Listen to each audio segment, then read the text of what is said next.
Hi, this is James from Tabletop Gaming Guild, and today we're going to take a look at the 2 to 8 player game Sinister Spoons, published by Funko Games.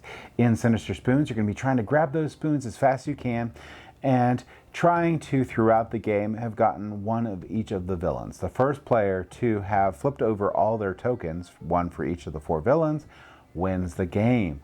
Let's go ahead down the table. I'll give you a general idea how to play the game, and then we'll come back and I'll give you my final thoughts.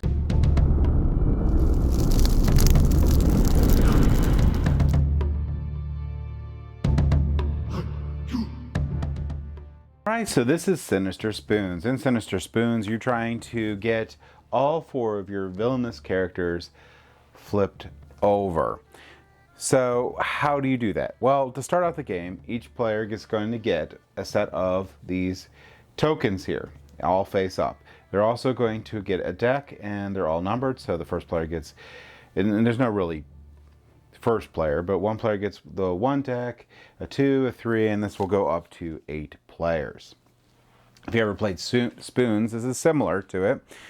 Once someone runs out of cards, they're going to make a mad dash to the spoons, and whatever spoon you get, you're going to be able to flip over that token. If you are the first person to run out, you also get to flip a bonus token of your choice. Your goal is to get all 4 of these flipped over. Once you have all 4 of these flipped over, you win. So how do you play on a round? Well, there is no turns in this. This is simultaneous. What you're going to do is you're going to flip this over. The other players will flip theirs over. And at any point, you can put this card on the bottom of your deck and flip over the next one. So what you're going to do then is you're going to basically act out your card. So if you have "Stand back, you fools," you will shout "Stand back, you fools," raising both hands over your head. You're going to look for anyone doing this similar thing, and if 2 people are, you'll be able to discard your card. Both players will be able to discard your card. In this case, 2 players have good form.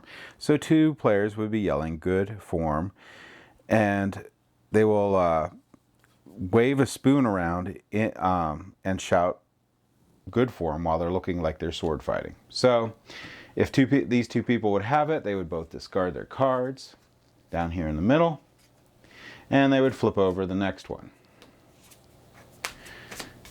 So now the players would say "good form." 2 players would be doing the "stand back, you fools," holding up their hands, and these 2 players would be able to discard their cards. If there was no matches, they can always take this card, put it on the bottom, and flip over the next. So there's 2 more cards in here. There's body language. So if you're saying body language, you're going to be shimmying your shoulders back and forth while you're shouting it. And the last one here is going to be diamond in the rough, which is this one here. So here's diamond in the rough. Hold out one hand with your index finger and thumb in the shape of a C while shouting "diamond in the rough."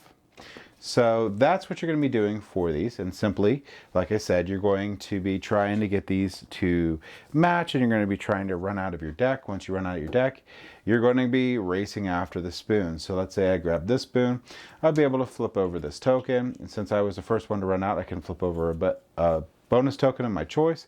All the other players would grab spoons when they can, and players that got spoons will be able to flip over one of their tokens.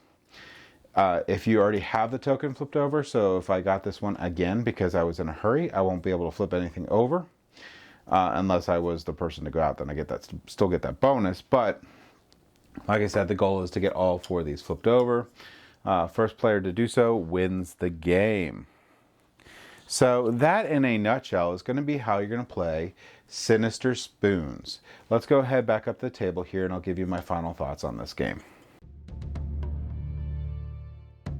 So Sinister Spoons is a good game. This is a great game for younger audiences, so for 7 and up.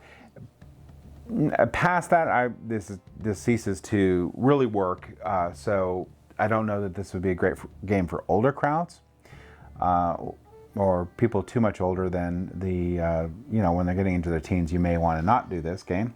I don't know if anyone else out there has found memories of playing spoons and someone breaking a finger, so keep that in mind.